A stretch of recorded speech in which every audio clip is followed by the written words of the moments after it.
Prions ensemble.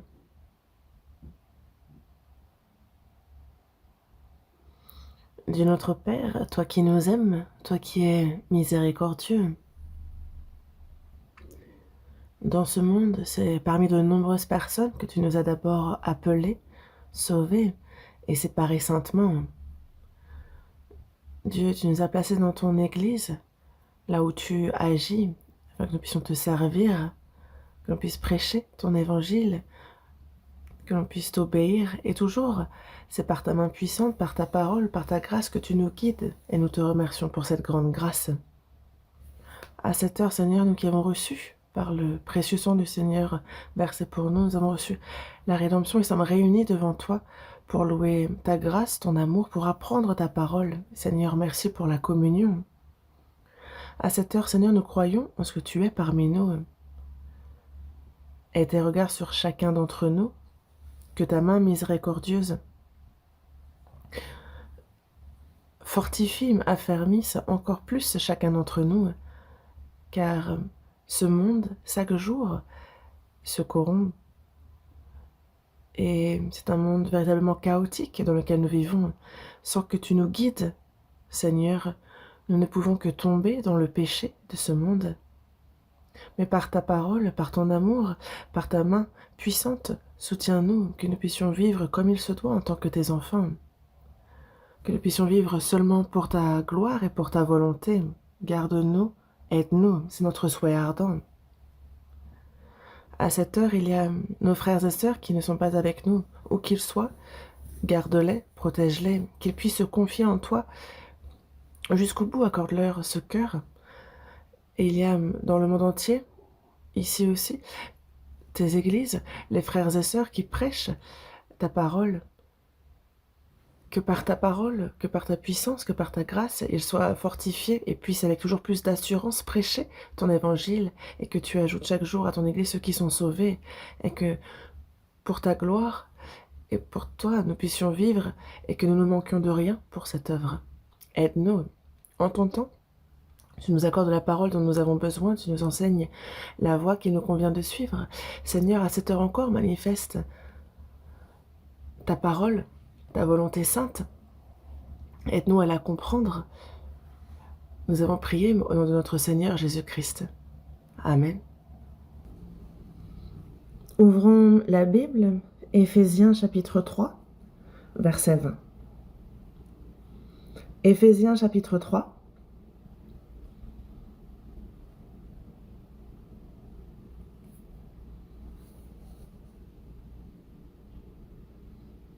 Éphésiens chapitre 3, versets 20 et 21. Versets 20 et 21. Lisons-les lentement ensemble. Or, à celui qui peut faire, par la puissance qui agit en nous, infiniment au-delà de tout ce que nous demandons ou pensons, à lui soit la gloire dans l'Église et en Jésus-Christ, dans toutes les générations au siècle des siècles. Amen.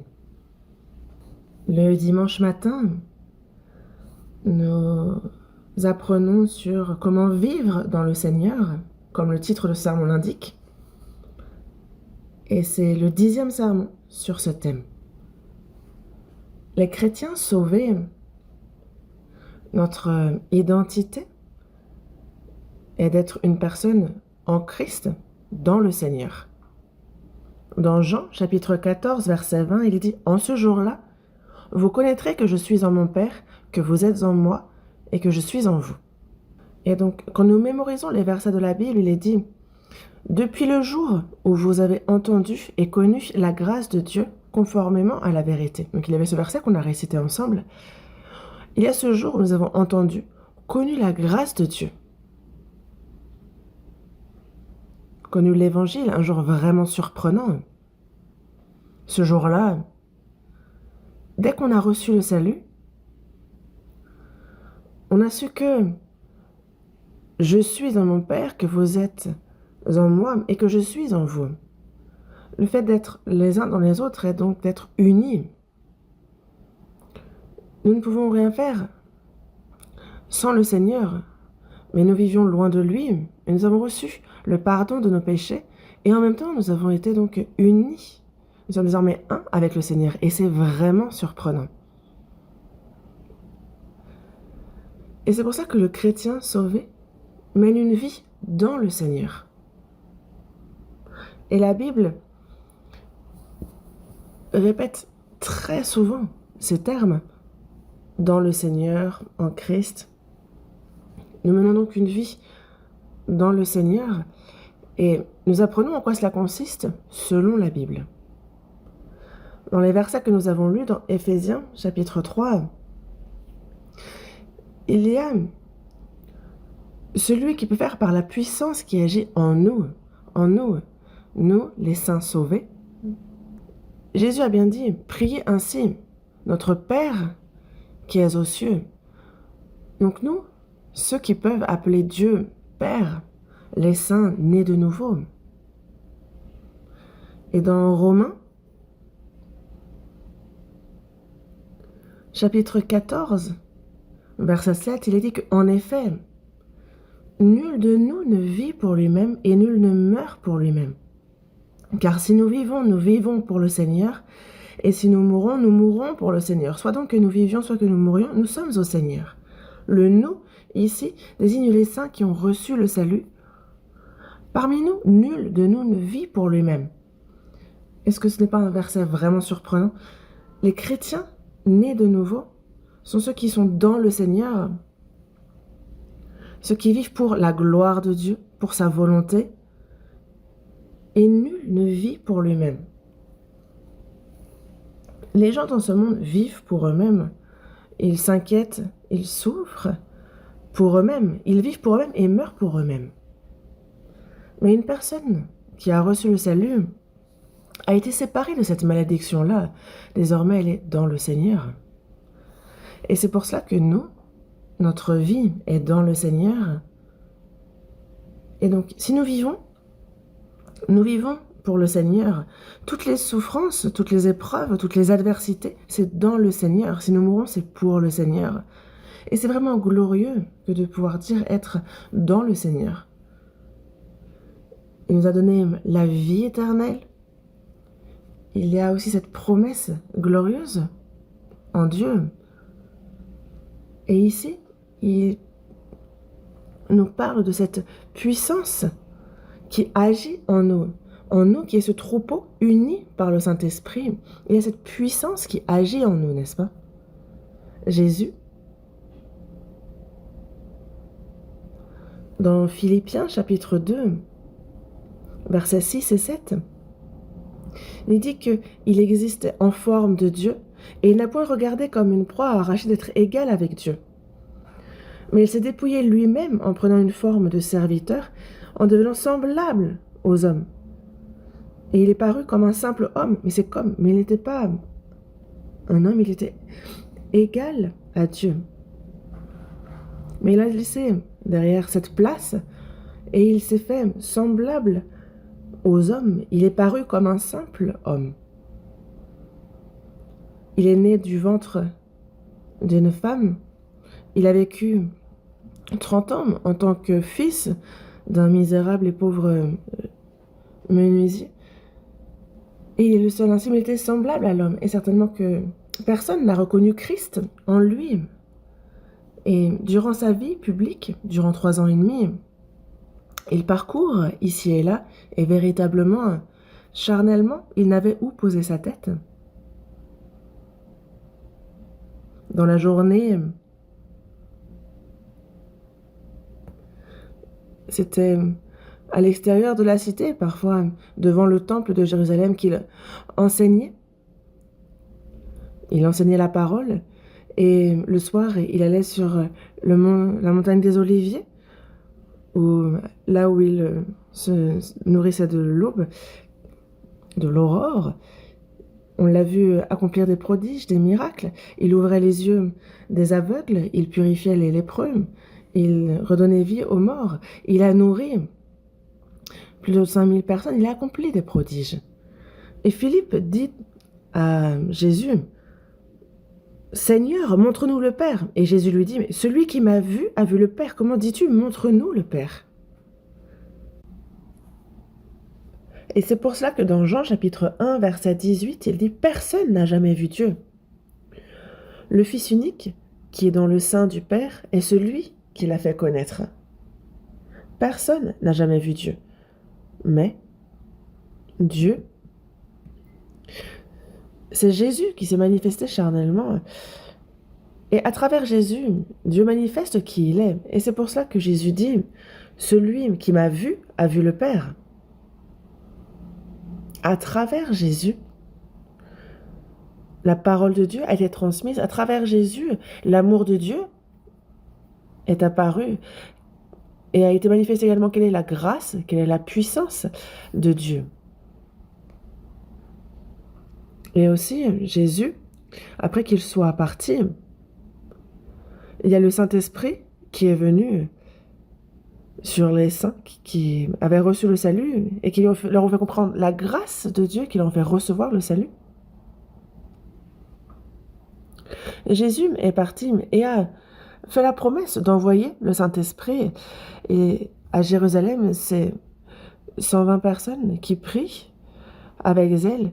Et dès la Pentecôte, il y a le Saint-Esprit qui descend et qui remplit 120 personnes, les 2 apôtres et d'autres.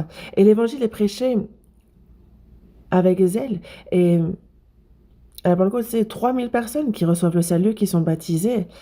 Et il y a ces versets qui nous disent qu'ils étaient donc en communion, comme dans Actes chapitre 2.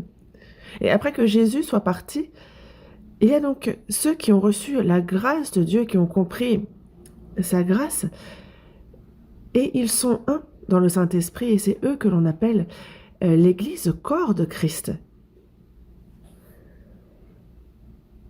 Et Dieu manifeste son amour, sa puissance à travers Jésus. Et après que Jésus soit parti, il y a le Saint-Esprit qui est parmi nous, qui sommes sauvés. Et nous qui sommes sauvés sommes le corps de Christ. Jésus est le chef, la tête de l'Église qui est ce corps. Et nous, sauvés, sommes le corps, comme la parole nous le dit. Et le corps, comme le pense la tête, comme le veut la tête, le corps agit en fonction.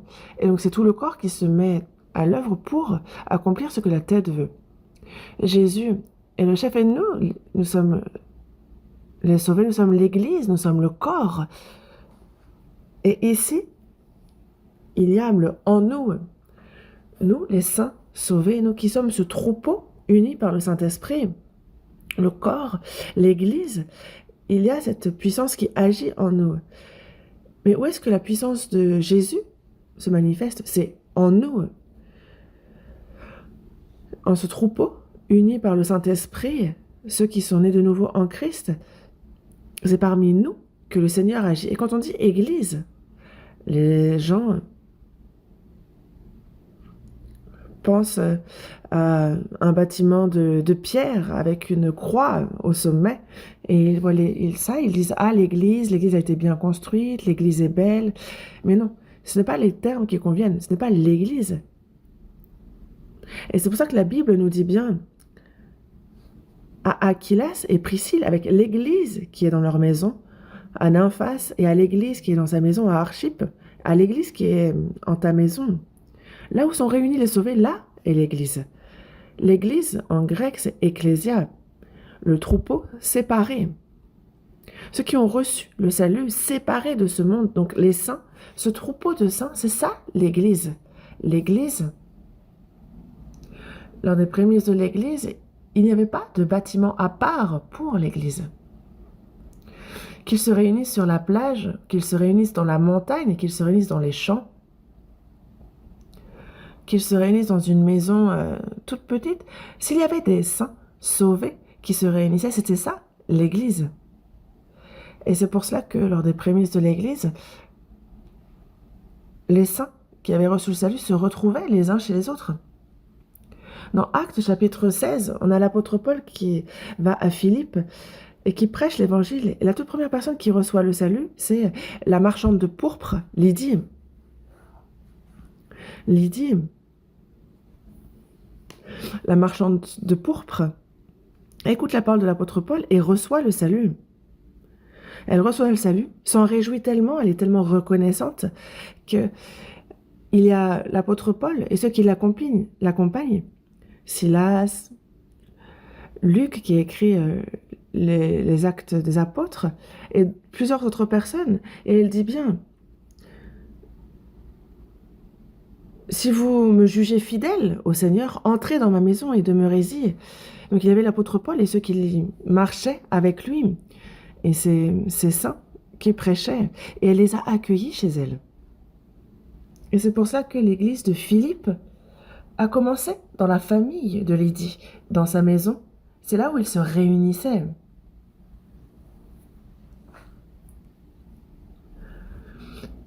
Et l'apôtre Paul a évangélisé à Philippe, il a été attrapé, emprisonné, frappé, il a failli mourir. Mais les saints à Philippe ont reçu donc le salut. Et l'église de Philippe a continué à ne pas... Ils gardaient toujours l'apôtre Paul dans leur cœur partout où il allait. Et ils envoyaient Épaphrodite pour qu'il fasse des allers-retours jusqu'à l'apôtre Paul pour subvenir à ses besoins, pour l'aider. L'apôtre Paul, lorsqu'il était emprisonné à Rome également, il y a Épaphrodite qui, avec les saints de Philippe, faisait des allers-retours jusqu'à l'apôtre Paul et c'est ainsi qu'il l'a aidé.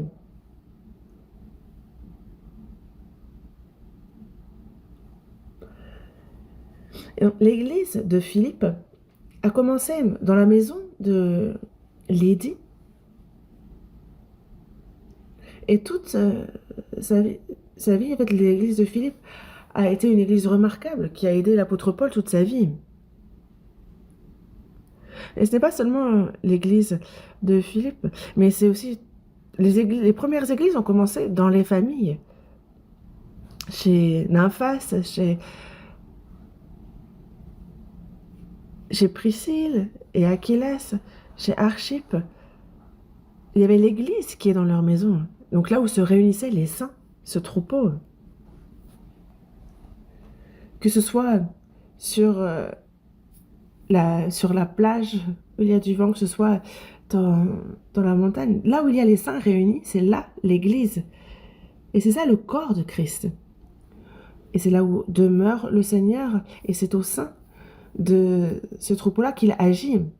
Il parcourt Israël, il redonne vie aux morts, il purifie les lépreux, il ouvre les yeux des aveugles. On voit l'œuvre de Dieu, sa puissance qui se manifeste. Et ça traverse l'Église des chrétiens que désormais il sauve les âmes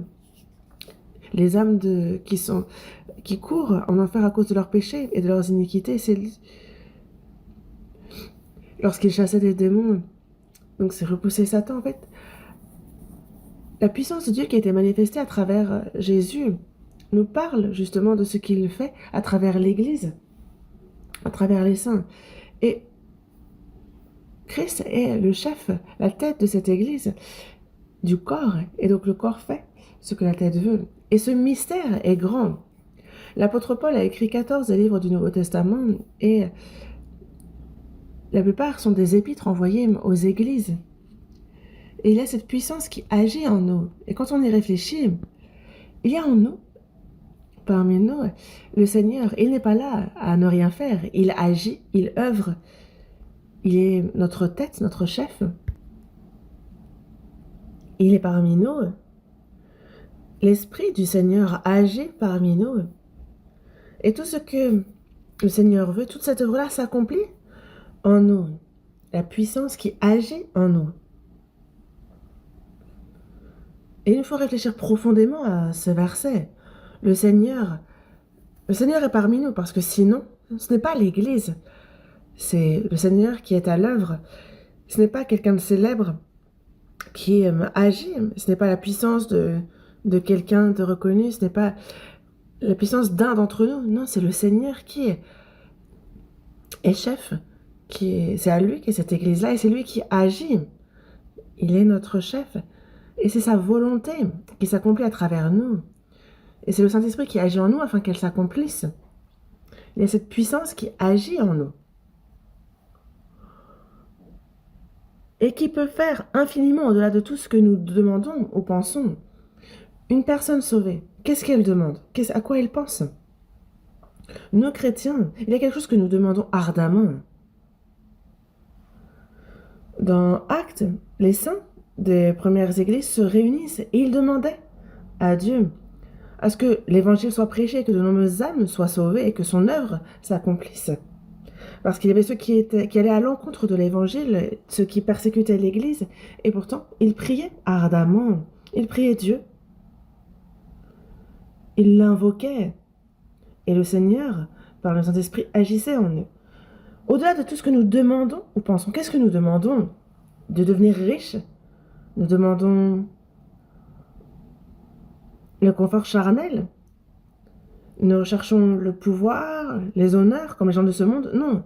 La seule chose que nous demandons, c'est que pour la gloire de Dieu, l'évangile du Seigneur soit prêché et que l'œuvre de Dieu s'accomplisse. Cherchez premièrement le royaume et la justice de Dieu. Et comme nous le dit ce verset, ce que nous cherchons, c'est à ce que son évangile soit prêché, que la volonté de Dieu s'accomplisse, que son royaume et que sa justice, c'est ça que nous cherchons.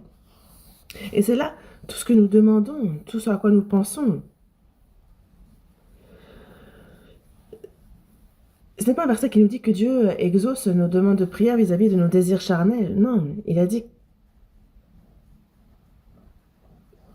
il nous dit justement que ta volonté soit faite sur la terre comme au ciel. Comment est-ce que sa volonté s'accomplit sur la terre comme au ciel? C'est que sur terre, il y a les chrétiens qui prient, et c'est à travers eux qu'il accomplit son œuvre. Il y a cette puissance qui agit en nous et qui fait infiniment au-delà de ce que nous demandons ou pensons. De nos jours, quand je rencontre les frères et sœurs, il n'y a pas longtemps, enfin j'ai été hospitalisée il n'y a pas longtemps et certains ont été surpris. Mais j'ai de l'âge désormais, ils ont dû se dire « Ah ben, c'est grave ». Mais ils ne sont pas seulement inquiétés, ils ont prié.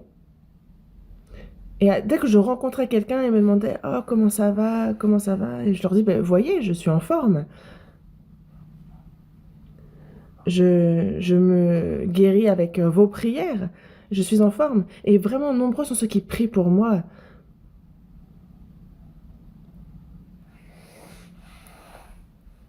Et c'est une force, mais bien plus grande que n'importe quelle autre.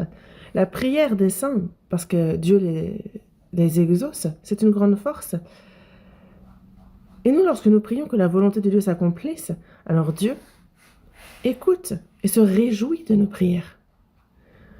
Demandez et l'on vous donnera. Il dit que si l'on demande, il nous donnera une prière en accord avec sa volonté. Dieu l'accomplit forcément, il nous l'a dit. Mais quel est le sujet de nos prières? Que la volonté de Dieu s'accomplisse, que l'évangile soit prêché, et que de plus nombreuses âmes soient sauvées, et que cela glorifie, et que cela soit agréable à Dieu toujours plus. Ça, c'est notre prière. Nous n'avons que cette prière-là. Mais quelle que soit la situation charnelle, nous confions ça à Dieu. Nous cherchons premièrement son royaume et sa justice. Et lui a dit, prenons en charge le reste. On lui confie notre baluchon, et nous nous chargeons du baluchon de Dieu. Nous et le Seigneur, en fait, on a échangé nos baluchons, dira-t-on. Et c'est pour ça que il y a cette puissance qui agit en nous et qui peut faire infiniment au-delà de tout ce que nous demandons ou pensons. Nous prions ardemment, nous pensons. Nous, chrétiens, à quoi est-ce que nous pensons? Aux choses vaines de ce monde? Non. Tout cela, c'est derrière. Et nous, c'est la volonté de Dieu, c'est son œuvre que l'on souhaite voir s'accomplir. On prie ardemment pour cela. Et c'est toujours dans notre cœur, dans nos pensées.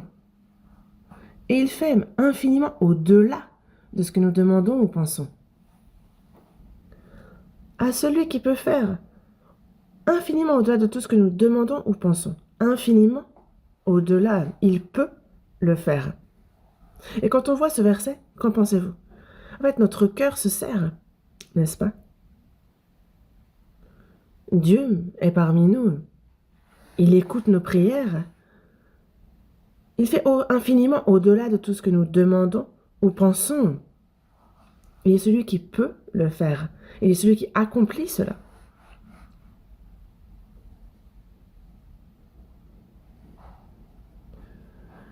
Et c'est donc dans l'Église, en Christ, en Jésus-Christ, nous souhaitons qu'il y ait,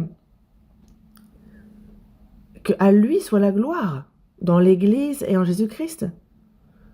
On souhaite que,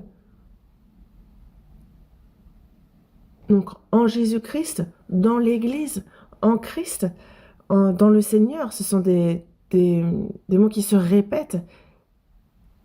Et on souhaite que à lui soit la gloire dans toutes les générations, au siècle des siècles. Et dans ce verset, dans cette Bible, il y a tellement de versets.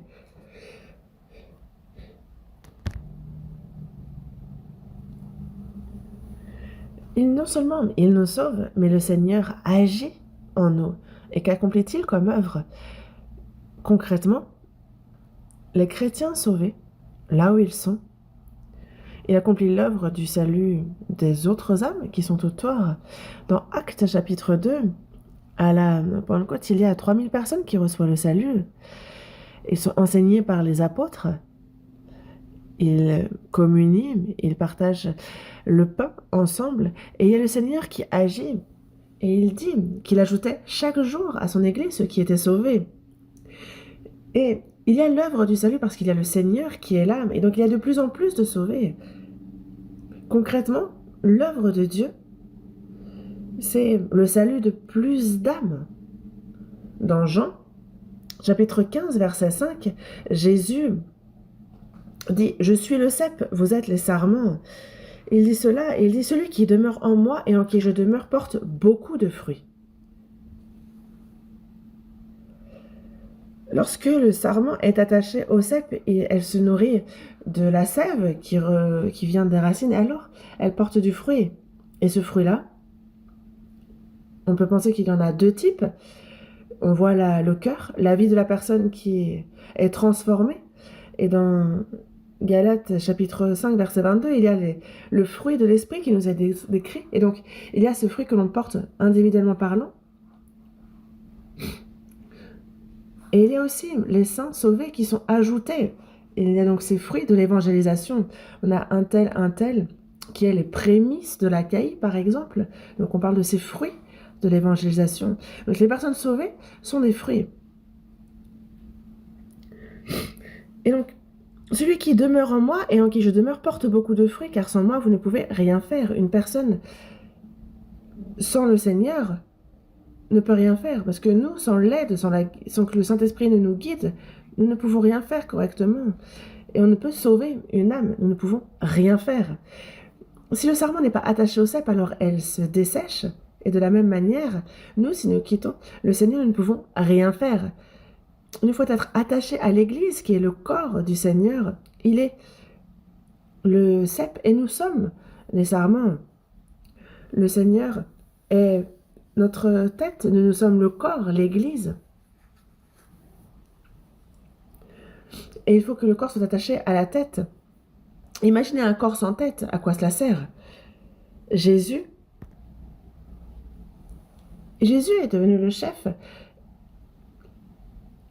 Et il agit à travers son Église, composée des chrétiens. Il n'est pas là à ne rien faire. Ce corps bouge, il est à l'œuvre. Et c'est pour cela qu'il ajoute ceux qui sont sauvés. Et nous aussi, quand nous avons reçu le salut, c'est pas parce que je suis intelligent que j'ai reçu le salut. Non, je ne le suis pas plus qu'un autre. Mais c'est le Saint-Esprit qui agit dans son Église. Et quand je suis en contact avec cette Église, il nous aide à comprendre la grâce de Dieu, à comprendre sa parole. C'est Jésus qui tend sa main. Et quand il tendait sa main, les morts revenaient à la vie, les lépreux étaient purifiés, les aveugles recouvraient la vue. De même, il y a la puissance du Seigneur. Et quand on est à son contact, les morts reprennent vie, les lépreux sont purifiés, le pécheur est purifié. Et nous aussi, au contact de son Église, là où il est à l'œuvre, C'est là que par sa puissance, nous avons pu recevoir le salut. Il est celui qui agit en nous, lui qui a cette puissance. Et il faut bien connaître ce verset. Parce que si le Seigneur n'est pas à l'œuvre, rien ne se passe, personne ne peut rien faire.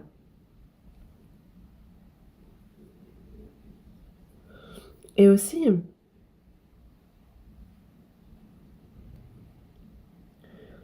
voyons dans Éphésiens chapitre 4, Éphésiens chapitre 4 à partir du verset 1, Éphésiens chapitre 4, du verset 1 au verset 6, je lis. Je vous exhorte donc, moi, le prisonnier dans le Seigneur, à marcher d'une manière digne de la vocation qui vous a été adressée, en toute humilité et douceur, avec patience, vous supportant les uns les autres avec charité, vous efforçant de conserver l'unité de l'esprit par le lien de la paix. Il y a un seul corps et un seul esprit, comme aussi vous avez été appelés à une seule espérance par votre vocation. Il y a un seul Seigneur, une seule foi, un seul baptême, un seul Dieu et Père de tous, qui est au-dessus de tous, et parmi tous et en tous. Ici, dans le chapitre 4, verset 1, je vous exhorte donc, il y a ce donc qui rappelle à ce qui se passe dans le chapitre 3. Donc il y a cette puissance qui agit en nous et qui fait infiniment au-delà de tout ce que nous demandons ou pensons. Donc il y a ce Seigneur qui est à l'œuvre. Et donc, je vous exhorte, moi le prisonnier dans le Seigneur, je vous exhorte. Lorsque l'apôtre Paul écrit ces versets, il est prisonnier à Rome. Il est dans une cellule à Rome et il envoie cette parole au sein d'Éphèse, à l'église d'Éphèse. Donc moi le prisonnier dans le Seigneur, je vous exhorte donc à marcher de manière digne de la vocation qui vous a été adressée. Il parle de ceux qui sont sauvés.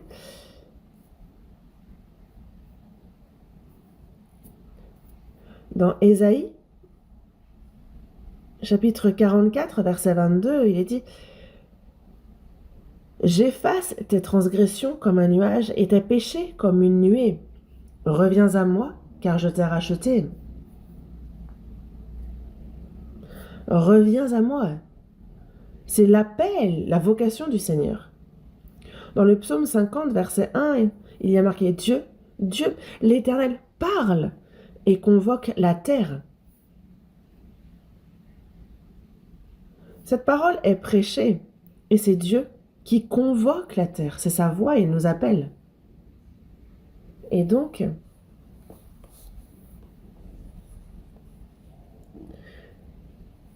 il nous invite à marcher d'une manière digne de la vocation qui vous a été adressée, cette vocation. Donc le salut, nous avons eu cette vocation, nous avons reçu le salut. Et il nous appelle, lui qui nous a sauvés. Il nous appelle à marcher d'une manière digne de cette vocation. Qu'est-ce que cela veut dire? Il nous a sauvés. Et il y avait un but à ce salut. Plusieurs même, mais l'un d'eux, un but précieux, est de former justement l'Église qui est le corps. C'était l'un des buts pour lequel il nous a sauvés. Jésus est le chef et nous qui sommes sauvés sommes le corps de Christ, cette Église. Et il bâtit son Église petit à petit.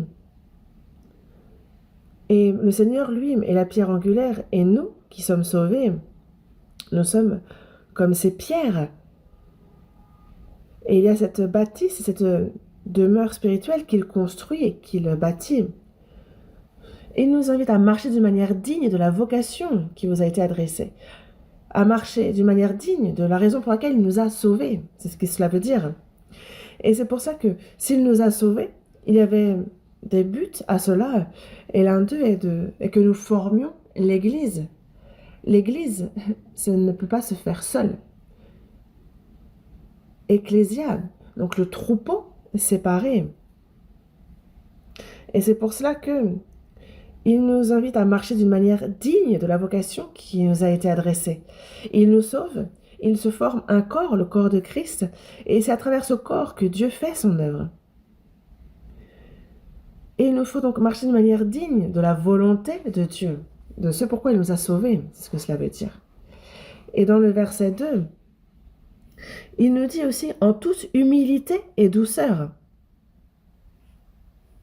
C'est ici la nature même, la personnalité du Seigneur. Dans Matthieu, chapitre 11, verset 29, il nous dit « Prenez mon joug sur vous et recevez mes instructions, car je suis doux et humble de cœur. »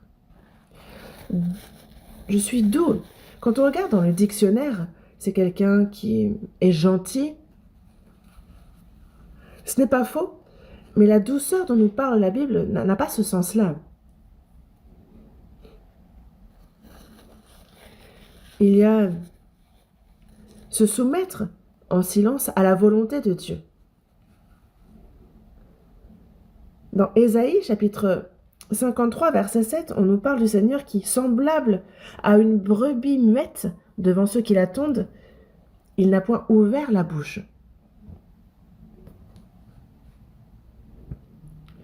Les animaux, lorsqu'ils sont traînés à l'abattoir, en fait, ils se rebellent, ils résistent. La vache, les autres animaux aussi. Ils savent qu'ils vont à la mort. Mais la brebis, elle le sait. Et pourtant, elle est là, muette. Elle ne résiste pas. Comme une brebis muette devant ceux qui l'attendent quand elle va à l'abattoir. Et j'ai vu plusieurs fois des brebis être attrapées quand j'étais en Chine. On évangélisait. Et il nous dit, en mangeant du mouton. Et donc, ils ont attrapé une brebis. Elle était grande. Et ils m'ont dit, on va vous montrer comment ça se passe. Et c'est la première fois pour moi que je voyais ça. Et ils ont juste lié les membres antérieurs de la brebis. Et ils l'ont mis sur le côté. C'était avec un couteau qui l'égorge. Et il y a le sang qui se déverse. Mais il n'y a aucune résistance. Juste, elle émet des petits bêlements. Et c'est en silence qu'en fait, elle attend la mort. Et j'ai eu de la peine pour cette brebis.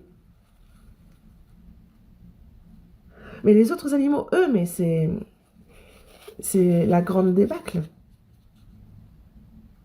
Mais, voyez, un poulet, vous lui coupez la tête et vous verrez le corps encore courir partout. En mettant du sang partout. Mais les autres animaux ne se soumettent pas docilement. Mais la brebis, elle, alors qu'elle meurt, elle est muette. Et en Australie, j'ai également vu des brebis être tondues. Et je les ai vues donc être tondues. Et donc il y a le rasoir qui parcourt les formes de la brebis. Et des fois, ça saigne. Mais le mouton reste là, muet, comme s'il était mort. Pardon. Et donc on le tond intégralement. Et quand c'est fini, il entend le rasoir qui s'arrête et il se remet sur ses pattes et il part. Mais semblable à une brebis muette devant ceux qui l'attendent, il n'a point ouvert la bouche. Et c'est ainsi qu'a fait Jésus. Et c'est pour cela que cette brebis explique Jésus. Dieu a fait la brebis afin de nous expliquer qui était Jésus. Alors qu'il meurt, il est muet.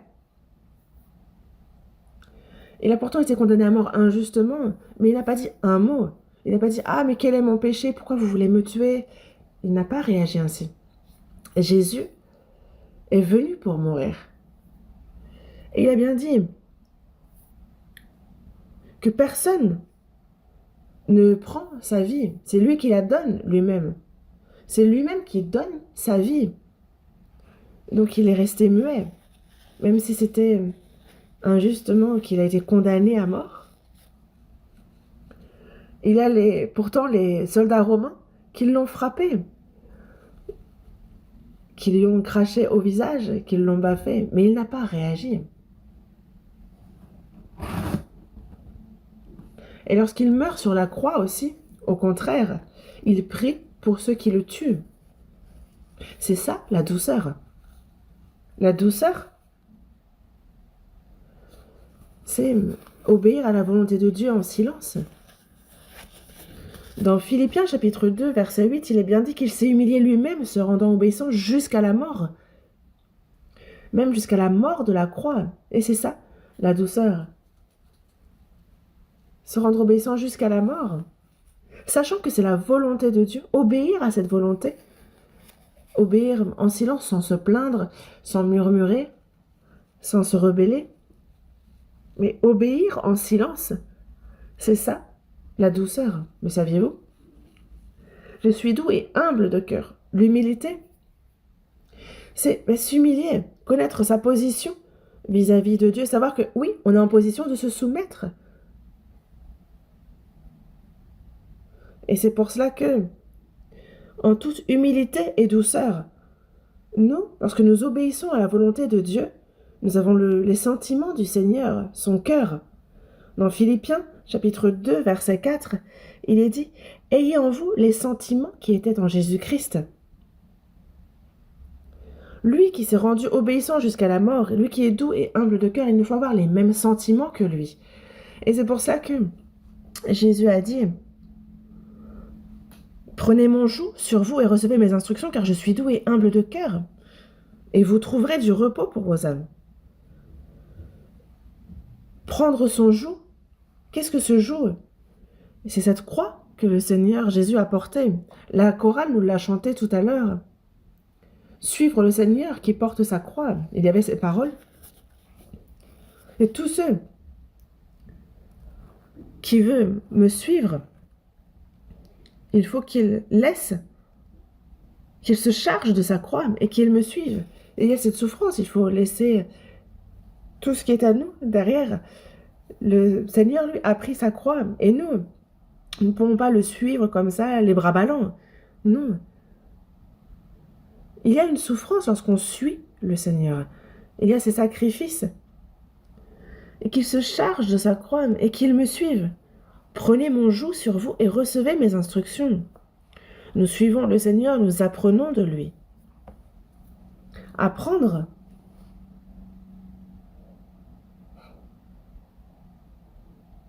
Ce n'est pas fermer les yeux, rester là stoïque et apprendre. Non. Imaginez, vous avez un livre, Comment devenir le meilleur conducteur. Et est-ce que parce que vous l'avez lu de A à Z, ça fait que vous êtes un bon conducteur? Non. Si on a appris les bases, il faut qu'on se mette face au volant, qu'on mette le contact et qu'on se lance. Nous, la vie de foi, nous l'apprenons au quotidien. Ce n'est pas je ferme la porte, j'ouvre la Bible, je mémorise les versets. Ce n'est pas ça, apprendre. Mais chacun de ces versets, nous les pratiquons dans notre vie. Il y a des souffrances, il y a les sacrifices, il y a de l'obéissance, de la soumission. L'obéissance, c'est quand on a envie, et la soumission, c'est quand on n'a pas envie. À l'armée, c'est pas une obéissance aux ordres, c'est une soumission. Il nous arrive d'obéir et il nous arrive aussi de nous soumettre. Et c'est au travers de tout cela que nous apprenons la parole et que nous ressemblons au Seigneur. C'est ça, apprendre de lui. Prenez mon joug et recevez mes instructions. Pratiquer sa parole au quotidien et apprendre. Et donc, en toute humilité et douceur, ce sont bien là les caractéristiques de la personnalité du Seigneur. Accueillez-vous donc aussi les uns les autres. Et dans 1 Corinthiens chapitre 13, verset 4, on nous parle de la charité qui est patiente. Pourquoi la charité est patiente? C'est qu'on a besoin de patienter. C'est pour ça qu'il dit que la charité est patiente. Et voyez combien Dieu est patient. Il attend un jour comme 1000 ans. Et il souhaite que tous parviennent à la connaissance de la vérité, mais que tous se repentent et soient sauvés. Il attend longtemps. La patience, c'est l'amour. Certaines personnes patientent plusieurs fois et après ils disent « Non, mais ça suffit ». Comment ça, ça suffit? La charité est patiente. Dieu est patient. L'amour de Dieu nous montre la patience. Nous, humains, même lorsque deux personnes sont ensemble, déjà elles ne sont pas identiques. Il y a un homme et une femme qui se marient parce qu'ils s'aiment. Au départ, ce sont ces sentiments. Ils voient l'apparence, ils ont les émotions. C'est cet amour-là. Mais petit à petit, ils s'aiment personnellement. Parce qu'on se rend compte que ce soit le visage, que ce soit le caractère, que ce soit la personnalité, ils sont différents. Et certains se disent, mais si j'avais su, je ne me serais pas mariée. Comment vous allez faire maintenant? Personne ne se marierait si on connaissait la personne de A à Z depuis le départ. Mais avec le temps, il y a les qualités, les défauts qui se manifestent et on ne va pas bien ensemble. Mais qu'est-ce qu'il faut faire? On patiente. C'est parce qu'il y a des choses pour lesquelles il faut patienter qu'il nous est dit que la charité est patiente. Mais c'est comme chien et chat, en fait, on apprend. Et c'est dans cette patience que l'amour se perfectionne et qu'en nous se forme cette personnalité, ce caractère de Christ. Nous patientons et il s'accomplit en nous la personnalité de Christ. Et les chrétiens ont reçu le salut, mais ont encore beaucoup de problèmes, n'est-ce pas? On a reçu le salut, mais ce n'est pas pour autant que notre nature pécheresse disparaît complètement. Tous nos visages sont différents et d'autant nos pensées sont différentes. Nos caractères, nos personnalités, tout est différent. Et c'est en cela que il y a des problèmes. On dit, tel frère et telle sœur ne me plaît pas, je les déteste, on n'a pas envie d'être proche avec eux. Mais ce n'est pas bien pensé. On a chacun des faiblesses, des qualités.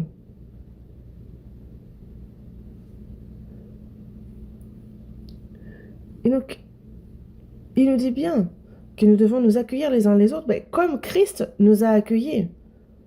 Lui, il nous a reçus, alors que nous étions imparfaits, faibles. Accueillez-vous donc les uns les autres comme Christ vous a accueillis pour la gloire de Dieu. Il y a certes des problèmes, mais ce sont des frères et sœurs. Même au sein d'une même famille, enfants nés de mêmes parents, si j'aime pas un tel, je ne le vois pas, je ne lui parle pas. Est-ce que ça se passe comme ça dans la famille? Non. On fait l'effort de se comprendre, on patiente et on résout les problèmes avec l'amour. On ne peut pas patienter sans amour.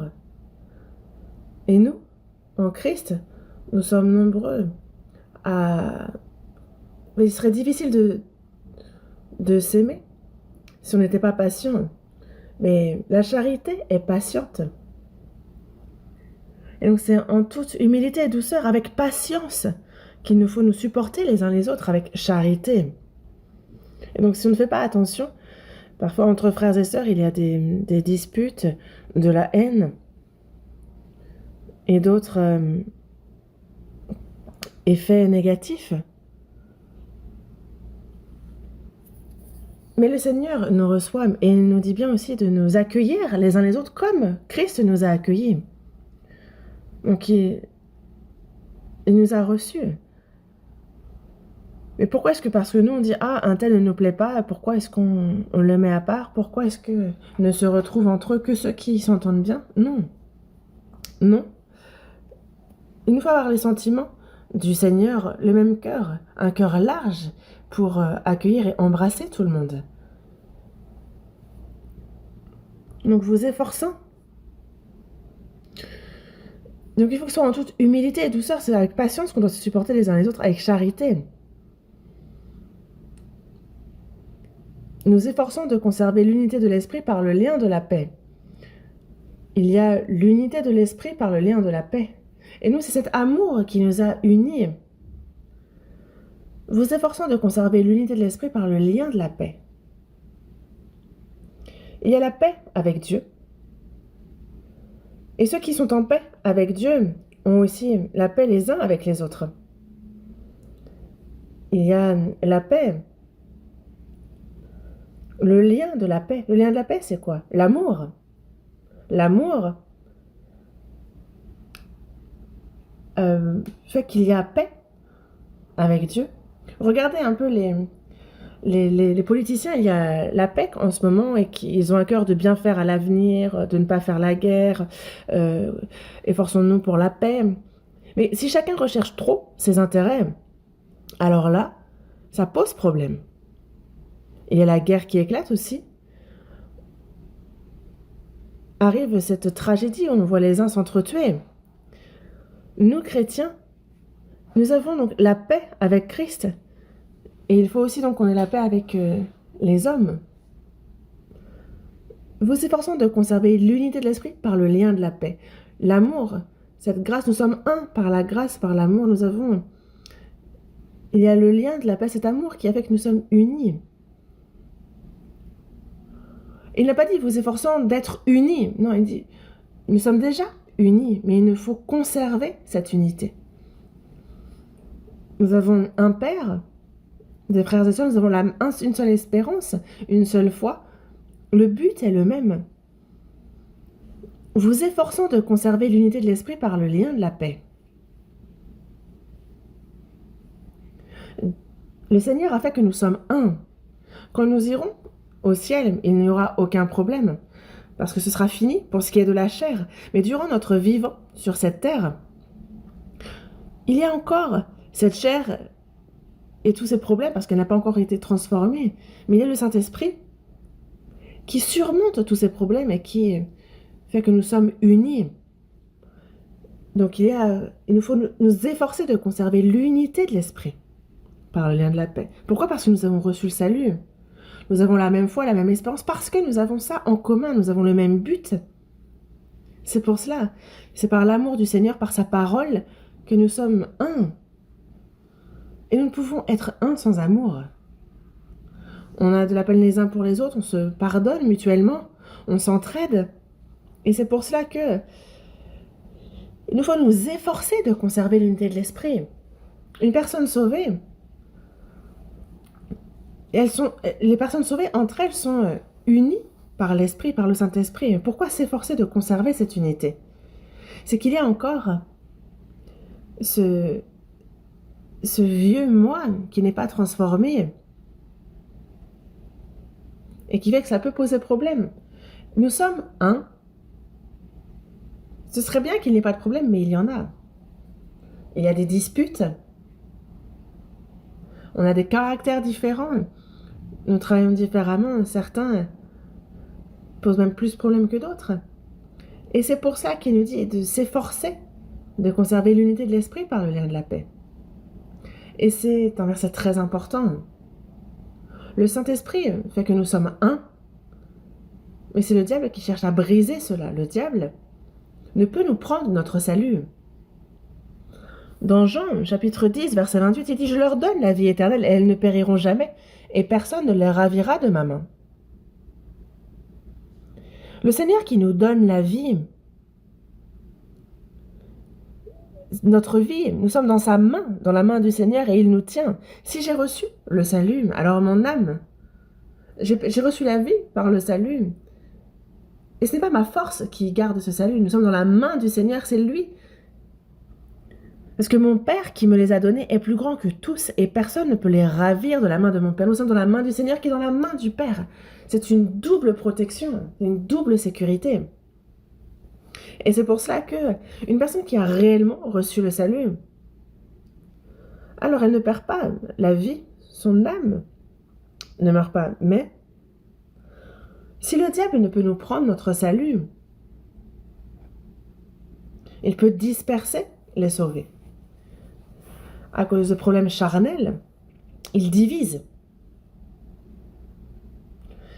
Et c'est pour ça qu'il nous dit de nous efforcer de conserver.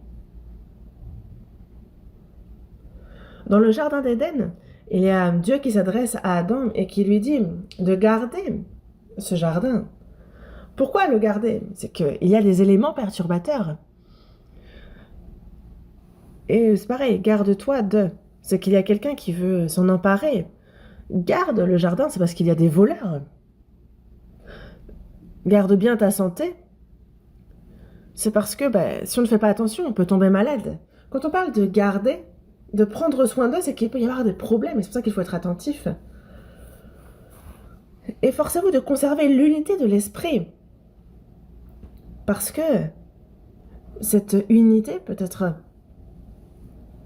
détruite, car nous avons encore cette nature ancienne en nous qui n'a pas changé, et on peut haïr des frères et sœurs que nous devrions aimer. Et donc cela divise. C'est pour cela,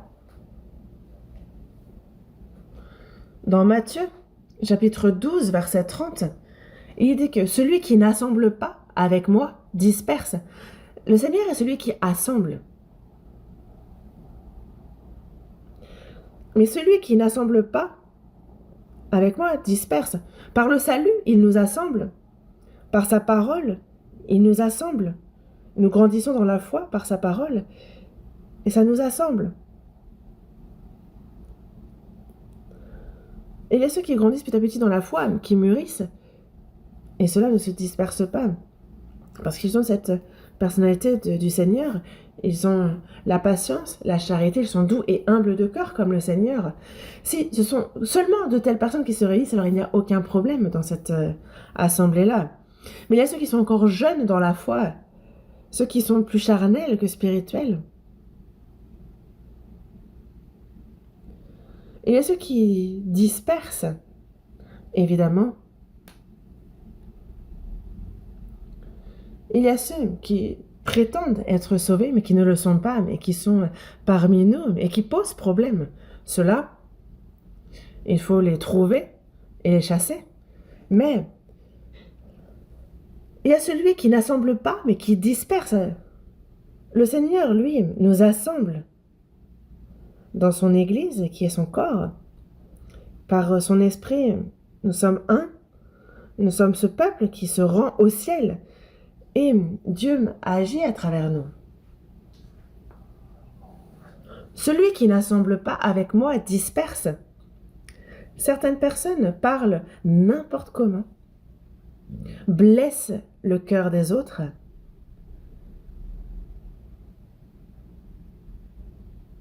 et dispersent. Il faut que certains ne mènent pas bien leur vie de foi, et ça, c'est commettre un grand péché. Parce que le Seigneur, lui, assemble, et celui qui disperse, c'est faire le contraire de l'œuvre du Seigneur, et donc imaginez combien c'est un grand péché. Celui qui n'assemble pas avec moi disperse. Et il faut bien nous souvenir de ce Matthieu chapitre 12 verset 30. Et c'est pour cela que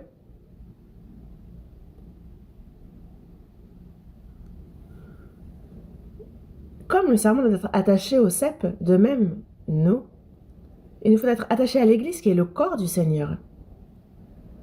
Au sein de l'Église qui est le corps du Seigneur, si on n'est pas attaché à cette Église, alors il n'y a pas la protection et on ne peut pas être guidé par le Seigneur. Nous, on ne cesse d'être protégés et guidés, on en a besoin. Et pour ça, il nous faut être dans l'Église qui est le corps du Seigneur, parce que si on est en dehors, on ne peut recevoir ça. Mais sous prétexte qu'il y a un petit problème, qu'il y a telle personne qui ne nous plaît pas, que se passe-t-il si on quitte l'Église ? Il y a un père, une mère qui m'ont mis au monde, une grande sœur, un grand frère, des oncles, des tantes. Il y a une famille. Mais sous prétexte que cette famille ne lui plaît pas, la personne part. Alors la personne devient orpheline, et c'est le début de la misère. Sous prétexte qu'un tel ne me plaît pas, je quitte l'Église. Alors, on ne peut être protégé ni guidé par le Seigneur, mais ce n'est pas tout. On devient orphelin spirituellement. Et cette personne, est-ce qu'elle a reçu le salut ou pas? Il faut voir. Mais c'est surtout qu'elle ne peut mener une vie de foi normale. C'est comme un enfant. Pour être à son maximum, il faut qu'il grandisse au sein de sa famille. Parce que sinon, il devient orphelin, instable. Et ça pose problème. Donc il ne faut pas qu'il en soit ainsi. Et c'est pour ça que être dans l'Église, Et c'est pour ça que c'est très important de s'efforcer de conserver l'unité de l'esprit. Même si telle ou telle personne ne nous plaît pas forcément. Une personne sauvée ne va pas nous plaire à 100%, non. Ce n'est pas possible. Mais que notre cœur soit comme celui du Seigneur, large. Nous avions beaucoup de problèmes et le Seigneur nous a accueillis. Et nous, sous prétexte qu'il y a tel ou tel problème, on n'accueille pas les autres comme si c'était des inconnus. J'aimerais qu'il n'y ait pas tel frère ou telle sœur, qu'un tel ou qu'un tel ne soit pas là. On peut, ça vous fait rire, mais ça peut arriver à certaines personnes de penser ainsi, mais il n'est pas bon d'avoir un tel cœur. Quel que soit le problème auquel on fait face, il faut élargir son cœur, faire en sorte, soutenir cette personne afin que cette personne ne s'égare pas par l'amour du Seigneur. Voyons dans Jean chapitre 10, prenons le temps de regarder dans Jean chapitre 10.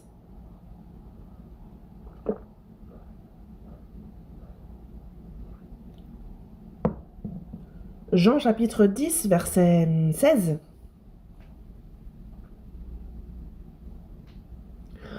Jean chapitre 10, verset 16. J'ai encore d'autres brebis qui ne sont pas de cette bergerie. Celles-là, il faut que je les amène. Elles entendront ma voix, et il y aura un seul troupeau, un seul berger. Et Jésus parle de la bergerie. La bergerie, donc il y a ces brebis qui sont dans la bergerie. Il y a d'autres brebis qui ne sont pas de cette bergerie. Les premiers saints à avoir été sauvés étaient tous juifs, tous d'Israël. Jésus est venu à Israël, n'est-ce pas? Et à la Pentecôte, il y a les 3000 personnes qui ont reçu le salut. Tous étaient juifs aussi. Mais Jésus a bien dit, j'ai encore d'autres brebis qui ne sont pas de cette bergerie. Il parle ici des païens. Parce qu'à Jérusalem, en Judée, en Samarie et jusqu'aux extrémités de la terre, en fait, l'évangile sera prêché aux païens. Et ce sont eux les autres brebis qui ne sont pas de cette bergerie. Donc à l'avenir, il parle de ces païens qui seront sauvés, mais il les désigne comme étant les autres brebis. Mais il faut que je les amène. Donc il va les amener, même les païens. Il faut que je les amène, elles entendront ma voix, et il y aura un seul troupeau, un seul berger. Même les païens reçoivent le salut, écoutent la parole du Seigneur, et deviennent un seul troupeau, avec un seul berger. Le berger, c'est le Seigneur Jésus. Celui qui nous guide, c'est le Seigneur Jésus. Certains disent, ah, mais c'est le pasteur, le berger. Pas loin, mais non. Le Seigneur est le berger, le grand berger. Et celui qui prêche la parole est un petit berger qui annonce, qui œuvre pour le Seigneur, qui prend soin des brebis. Le Seigneur est le grand berger, et le prédicateur est le petit berger.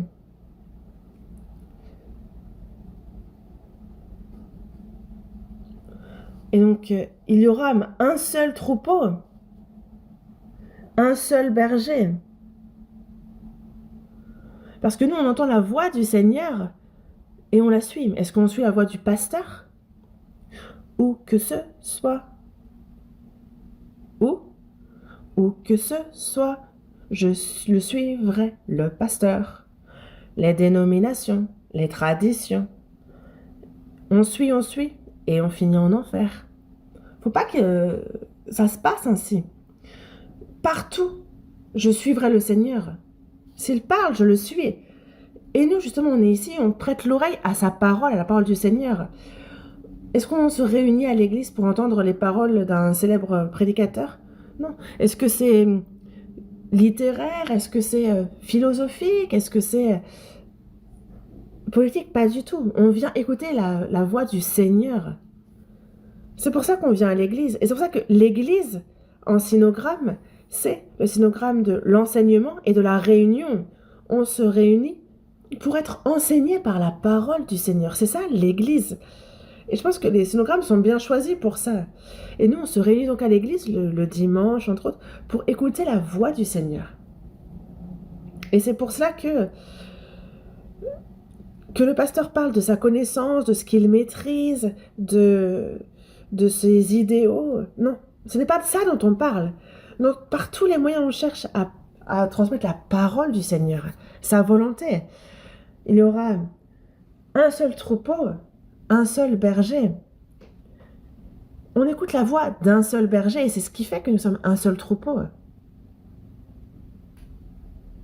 Nous avons 230 églises environ dans toute la Corée.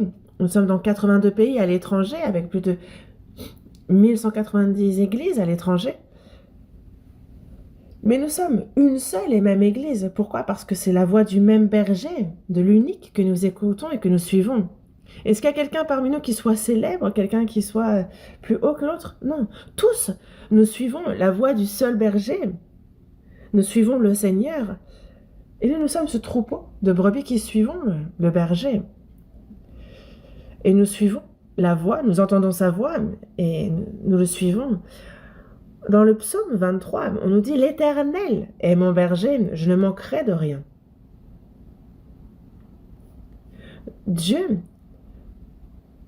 est mon berger, Jésus est mon berger, je ne manquerai de rien.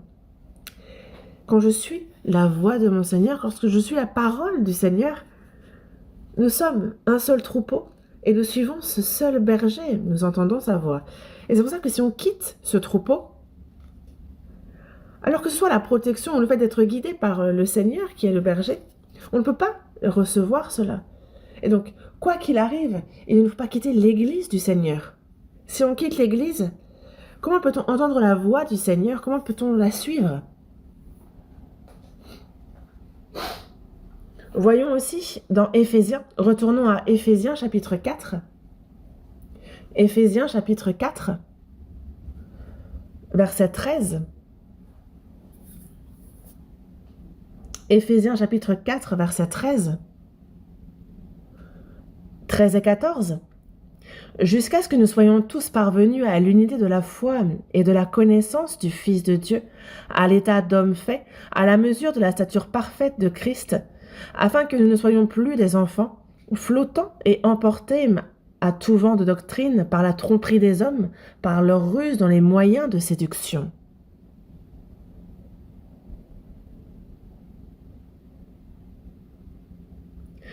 Quand on regarde ces versets,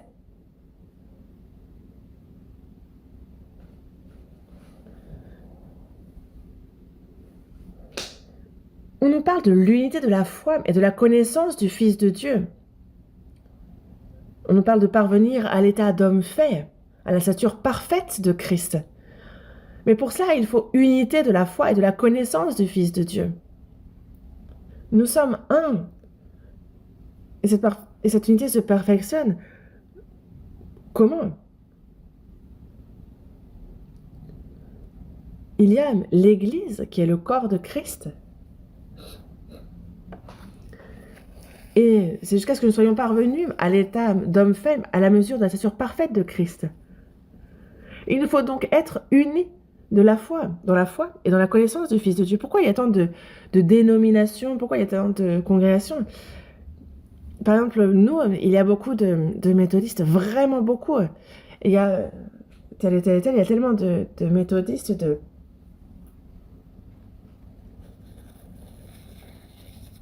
il y a aussi beaucoup d'autres dénominations, il y en a vraiment beaucoup. Aux États-Unis, il y a beaucoup de baptistes. Mais ils sont plutôt évangélistes quand même aux États-Unis. Ça ne veut pas dire pour autant qu'ils sont tous sauvés. Mais dans tous les cas, à l'échelle du monde, il n'y a qu'un seul Dieu. Mais pourquoi est-ce qu'il y a tant de dénominations et que les dénominations se disputent, qu'elles se battent entre elles? Pourquoi? c'est parce qu'il n'y a pas unité de la foi et de la connaissance du Fils de Dieu. Lorsque la parole est différente, forcément la foi est différente. Si la connaissance est différente, la foi est différente. Et si la foi est différente, il n'y a pas d'unité. Et si on a unité de la foi et de la connaissance, alors même individuellement, on peut aussi être unis, mais il est bien dit. Et c'est petit à petit, on atteint, on parvient à l'état d'homme fait, à la mesure de la stature parfaite de Christ. C'est vers ça que nous tendons, ressembler à Christ.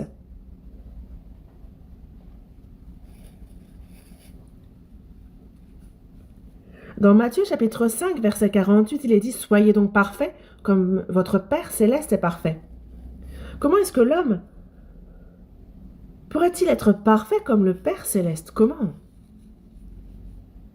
Si le Père est un homme remarquable, il s'attend à ce que son Fils lui ressemble à moitié, vous croyez?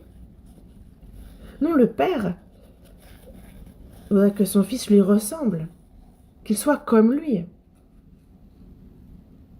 Dieu attend que ses enfants soient comme lui, qu'ils parviennent vraiment à l'état d'homme fait, à être comme Christ. Et c'est pour ça que dans la première épître aux Corinthiens, chapitre 11, verset 1, il dit, l'apôtre Paul dit « Soyez mes imitateurs comme je le suis moi-même de Christ. » Lui a vraiment été imitateur de Christ. C'est un peu comme pour les gaufres. Le moule à gaufres va faire que toutes les gaufres faites dans ce moule se ressembleront. Et l'apôtre Paul ressemble à Christ. Il dit « Je suis imitateur de Christ. » Pas à 100%, mais l'apôtre Paul, après son salut, prêche l'évangile à Rome, et jusqu'à ce qu'il soit donc décapité pour avoir évangélisé. Il n'y a pas de reproche, il n'y a rien à reprendre dans sa vie. C'est comme si vraiment Christ s'est incarné, et on voit dans Galates, chapitre 6, verset 17, il dit « Je porte sur mon corps les marques de Jésus ». L'apôtre Paul porte les marques et les traces de Jésus sur son corps. Et c'est pour cela que on nous parle de la mesure de la stature parfaite de Christ. Petit à petit, il nous faut croître, grandir.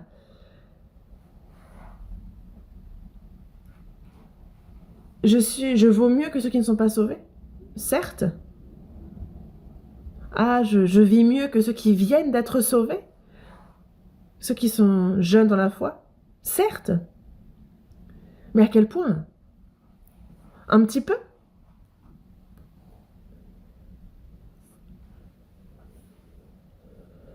La chair, les années passent, 1 an, 2 ans, on vieillit, on mûrit, mais la foi, on est encore un enfant, immature. Est-ce qu'on peut rester chrétien dans cet état?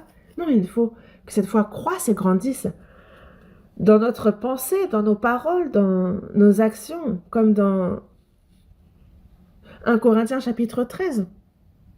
Lorsque j'étais enfant, je parlais comme un enfant, je pensais comme un enfant, je raisonnais comme un enfant, mais lorsque je suis devenu homme, j'ai fait disparaître ce qui était de l'enfant.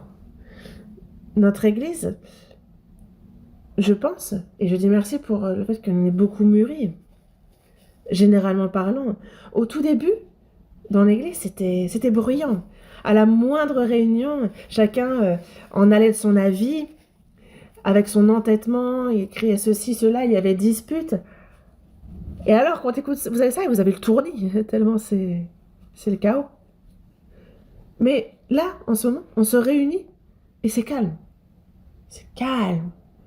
Il n'y a personne pour parler plus haut, il n'y a pas de problème. Lorsqu'on dit faisons ça, il y a là, yes, faisons-le. Prêchons à l'étranger, oui. Et ça nous coûte beaucoup d'argent. Et je vous le disais, il y a le bureau de l'Assemblée Générale. Et je vous dis, ce sont des milliards qui sont donnés pour la mission. On ne sait pas qui a donné quoi. Moi-même, je ne sais pas qui a donné combien. On voit les efforts de chacun, mais je ne sais pas qui a donné quoi. Est-ce qu'on est là à insister qu'il faut donner, donner? Non, c'est de leur propre chef. Parce qu'on a le salut, ensuite on grandit dans la foi, et est-ce qu'on est là à dire faites le don? Non. Quelqu'un qui mûrit va faire de lui-même ce qu'il a à faire. On ne va pas demander à quelqu'un de mûr, fais ci, fais ça. C'est la personne qui le fait d'elle-même. Dans la vie de foi aussi. On n'est pas là à ordonner fais ci, fais ça. Non, c'est de son propre chef, avec un cœur volontaire. Comment rendrai-je à l'Éternel tous ses bienfaits envers moi? Nous, on pense à la grâce de Dieu, du Seigneur, et on ne pourrait pas vivre 100 fois et mourir 100 fois ça ne rembourserait même pas tout cela. Mais nous le faisons volontairement, avec joie, que ce soit mon temps, que ce soit mes biens, que ce soit ma liberté, mon bonheur. Si c'est pour le Seigneur, nous pouvons tout donner. Dieu s'adresse à Abraham et lui dit, il avait à peu près 14 ans, mais il lui dit, donne-moi ton fils que tu as eu quand tu avais 100 ans. Il est dans la fleur de l'âge. Il a beaucoup de biens. Il a sa femme, mais il a son fils, son unique, qui est irremplaçable, qui est même plus précieux que sa propre vie. Mais Dieu lui a dit quoi? Dans la Genèse, chapitre 22, il dit, va sur la montagne de Morija et offre en sacrifice ton fils. Un sacrifice où il doit le brûler aussi. Sacrifie ton unique, Isaac. Qu'en pensez-vous?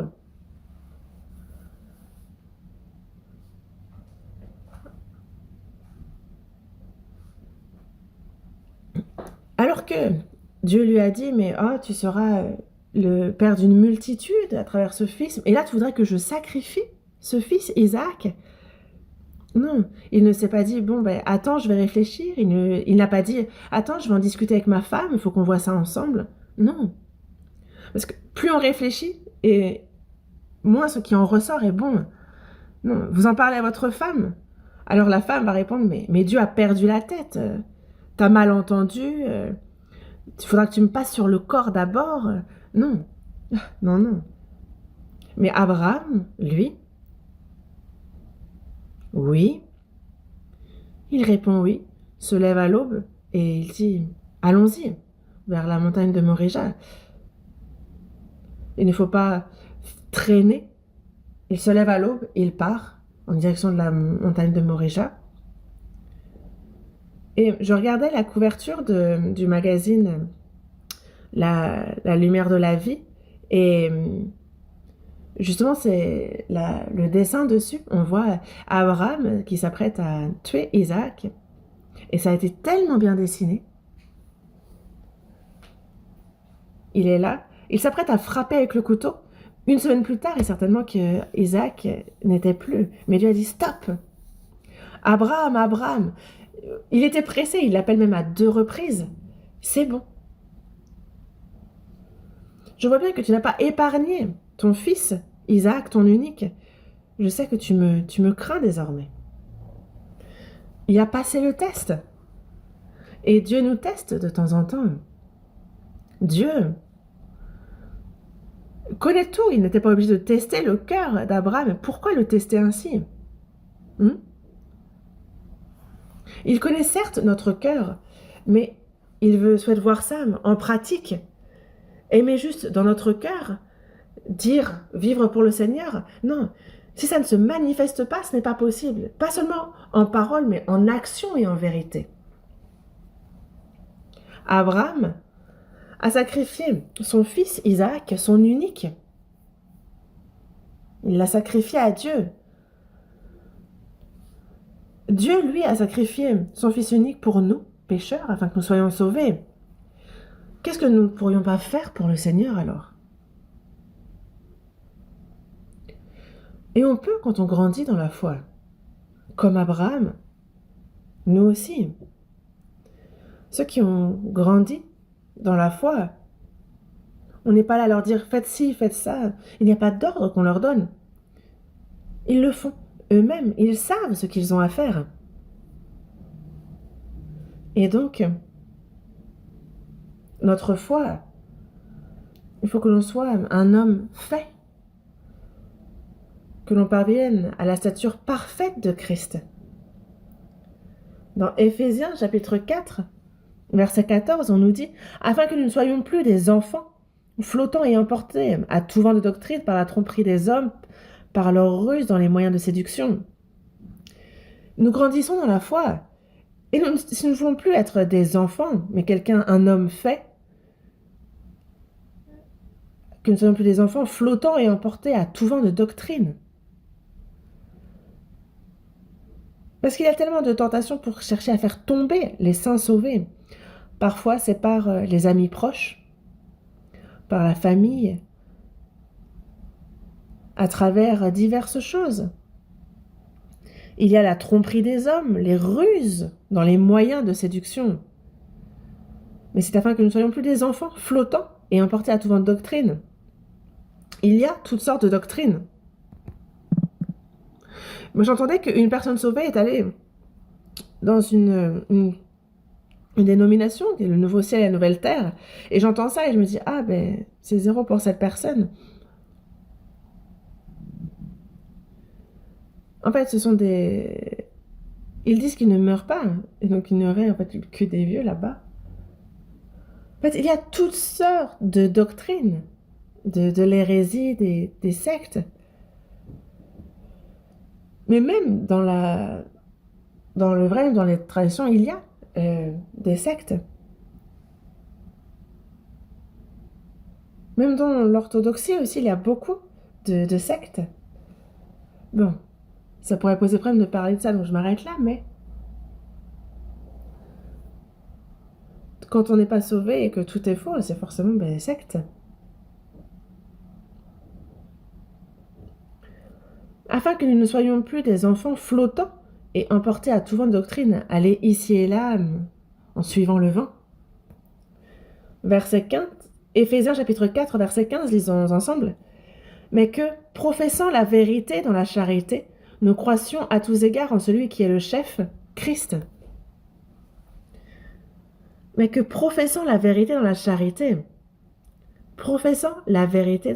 nous obéissons dans la charité, et afin que nous croissions à tous égards en celui qui est le chef, afin que l'on parvienne à la stature parfaite de Christ. Il nous faut donc ressembler toujours plus au Seigneur, être comme le Seigneur. Parce qu'il nous faut croître à tous égards en celui qui est le chef. Lisons également le verset 16.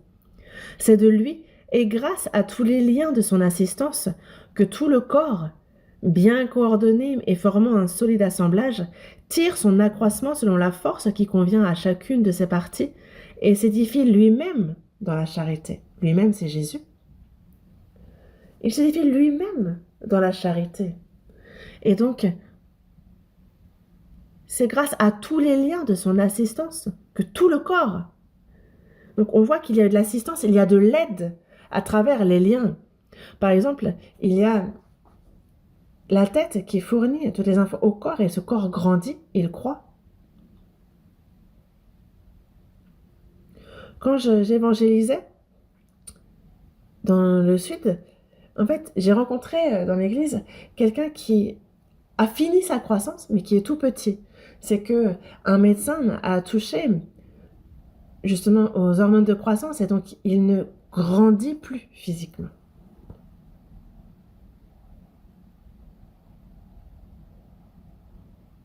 Si on ne fait pas attention, ça peut faire longtemps qu'on est sauvé, mais il y a ceux certainement qui ne grandissent pas du tout. Mais il ne faut pas qu'il en soit ainsi. Comment est-ce que le corps grandit? Il y a l'aide du Seigneur, mais ce n'est pas le Seigneur qui nous aide directement. Il y a l'assistance qui vient de tous les liens. C'est comme pour le cep. Il y a le sarment qui est attaché au cep. Il y a la sève qui remonte des racines. Et il y a les sarments qui sont attachés. Ils sont plusieurs. Et c'est de même dans l'Église. C'est grâce à tous les liens de son assistance. Donc l'assistance vient de tous les liens. Et de même, les membres du corps s'entraident. Et nous aussi, c'est à travers les frères et sœurs sauvés que le Seigneur nous aide. Et ça, sachez-le, c'est à travers eux. On s'entraide. Et grâce à tous les liens de son assistance, que tout le corps, bien coordonné et formant un solide assemblage, il tire son accroissement selon la force qui convient à chacune de ses parties, et il s'édifie lui-même dans la charité. Et qu'est-ce que la force qui convient à chacune de ses parties? Il y a la force propre à chacune de ses parties, il y a ce que chaque partie peut faire. Il y a la grâce, le don pour chacun des membres, c'est différent. Ne pas chercher à faire ce que nous n'avons pas à faire. La bouche mange, mais est-ce que vous pensez qu'on peut manger avec la main? Est-ce que c'est la main qui peut avaler? Non. Il y a la fonction pour chaque, pour la main, pour le pied, pour la bouche.